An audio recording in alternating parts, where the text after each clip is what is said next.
Welcome to ABC campus. आज हम आई cap की ऑटम 2023 के अटेम्प्ट से एक पास्ट एग्जाम का क्वेश्चन डिस्कस कर रहे हैं, पफर लिमिटेड, और ये दो टॉपिक से रिलेट करता है। IS 8 accounting policies, changes in accounting estimate and errors, और statement of changes in equity. तो क्वेश्चन ये है कि the returning column extracted from the draft statement of changes in equity of Puffer limited for the year ended 31 December 2022 is as follows. अब ये draft है तो हमें फाइनलाइज या रिवाइज बनाना होगा। The following changes have not been incorporated into the draft financial statement of PL.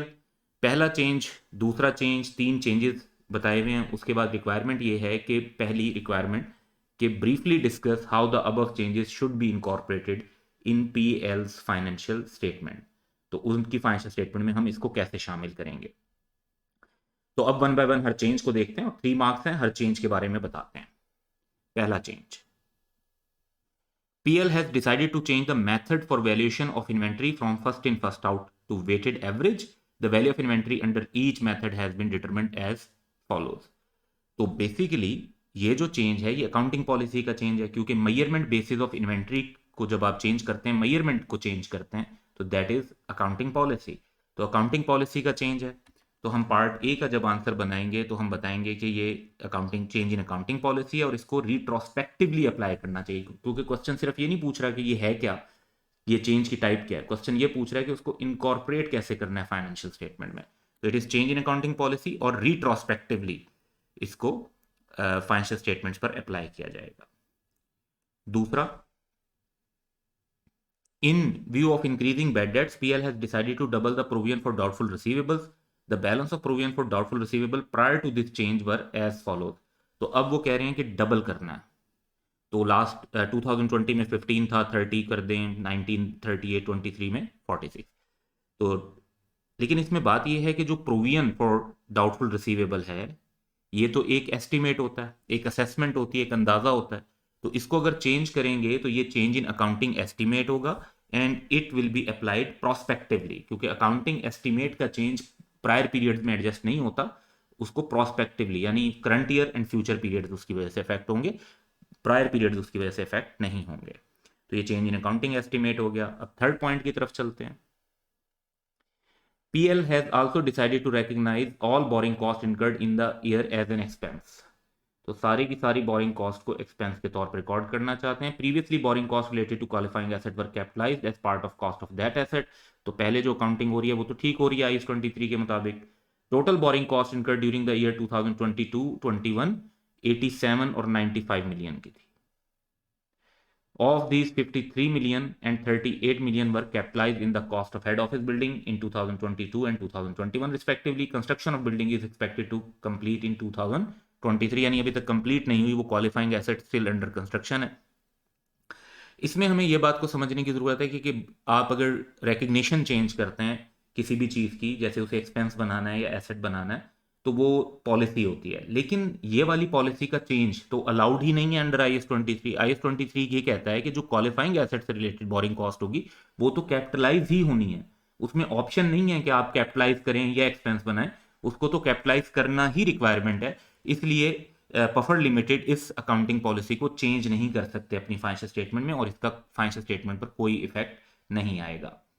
तो पहले पार्ट को तो हमने रिस्पॉन्ड कर दिया। अब दूसरे पार्ट को देखते हैं। पार्ट बी की रिक्वायरमेंट ये है कि प्रिपेयर द रिटर्न एंडिंग column as would appear in PL statement of change in equity for the year ended 31 December 2022, यानी यही फिगर रिवाइज होगी। अच्छा, अब इसमें जाहिर बात है हमें चेंज इन अकाउंटिंग पॉलिसी का इफेक्ट भी लेना पड़ेगा, चेंज इन एस्टिमेट का भी करंट ईयर में इफेक्ट आएगा।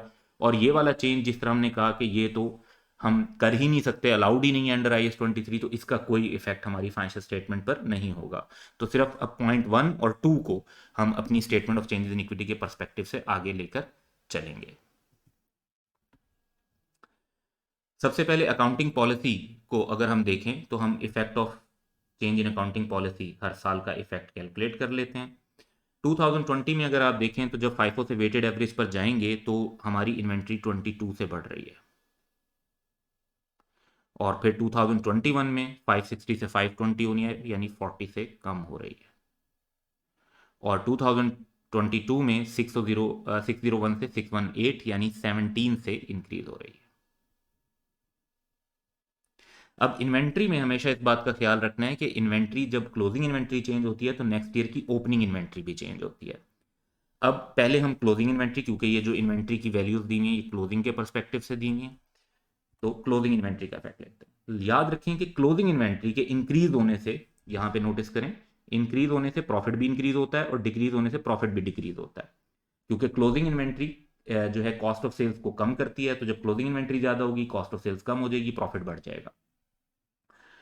तो जिस तरह से यहां पर हमने इंपैक्ट कैलकुलेट किए 22, 40 और 17, वही हम इफेक्ट 22, 40 नेगेटिव में और 17 का इफेक्ट लेंगे, क्योंकि increase in inventory increase in profit, decrease in inventory decrease in profit, closing inventory.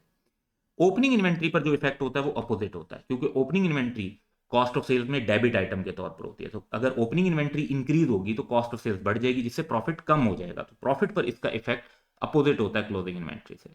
अब जो 2020 की अगर हम बात करें तो उसकी तो ओपनिंग इन्वेंट्री क्वेश्चन में बताई हुई नहीं है, तो वो हम जीरो ले लेंगे। लेकिन जो लास्ट ईयर की आपकी क्लोजिंग इन्वेंट्री है वो नेक्स्ट ईयर की बेसिकली क्या बन जाएगी, ओपनिंग इन्वेंट्री। और इसी तरह 2021 वाली 2022 के लिए ओपनिंग इन्वेंट्री हो जाएगी। और इफेक्ट अब देखें अपोजिट है, अगर 22 ऐड हो रहा था as a closing inventory last year, तो अब ओपनिंग इन्वेंट्री के तौर पर वो माइनस होगा, क्योंकि ओपनिंग इन्वेंट्री का इफेक्ट डेबिट है। अब यहां से हम ईयर वाइज कैलकुलेशन कर लेते हैं और अब रिटर्न अर्निंग का कॉलम बनाएंगे, जो क्वेश्चन की रिक्वायरमेंट है उसको फॉलो करेंगे। सबसे बैलेंस जो हम सबसे पहले लिखेंगे कि जो बैलेंस एज एट 31 दिसंबर 2020 9/28 का क्वेश्चन में गिवन है, जो रिपोर्ट हुआ था पहले। उसके बाद उसके अंदर हम effect of change in accounting policy लेंगे उस पीरियड का जो कंपैरेटिव से पहले वाले हैं, यानी जिनको हम रिपोर्ट नहीं कर रहे होते। तो 22 का ये इफेक्ट प्रॉफिट में ऐड कर देंगे, यानी रिटर्निंग बढ़ जाएंगी, जिसके बाद हमारा बैलेंस जो रीस्टेटेड बैलेंस होगा वो आ जाएगा 950 का। इसके बाद क्वेश्चन में फाइनल कैश डिविडेंड दिया हुआ है 114 का, ये एज इट इज ले लेंगे।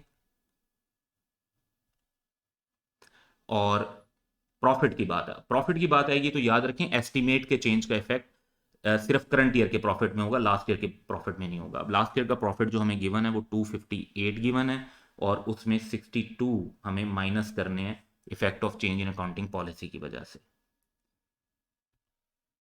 तो 258 minus 62 effect of change in accounting policy, net आ गया 196।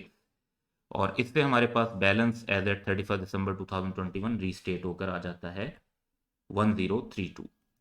फिर 2022 का प्रॉफिट है 328, इसमें हमें जो 57 का इम्पैक्ट है ये तो हमें ऐड करना है। ये तो चेंज इन अकाउंटिंग पॉलिसी हो गया। इसी तरीके से प्रीवियस ईयर्स में तो हम नहीं इफेक्ट लेते एस्टिमेट का, लेकिन ये 23 वाला इफेक्ट लेंगे, क्योंकि उन्होंने कहा जी डबल करना है, तो 23 ऑलरेडी रिकॉर्ड होगा और 23 हमें मजीद रिकॉर्ड करना होगा। अब 23 से जब आप प्रोविजन को बढ़ाएंगे तो प्रॉफिट जो है वो आपका कम हो जाएगा, क्योंकि प्रोविजन के इंक्रीज होने से एक्सपेंस रिकॉर्ड होगा जो कि प्रॉफिट को रिड्यूस करेगा। तो हमारी फिगर होगी 328 प्लस 57 और फिर माइनस 23,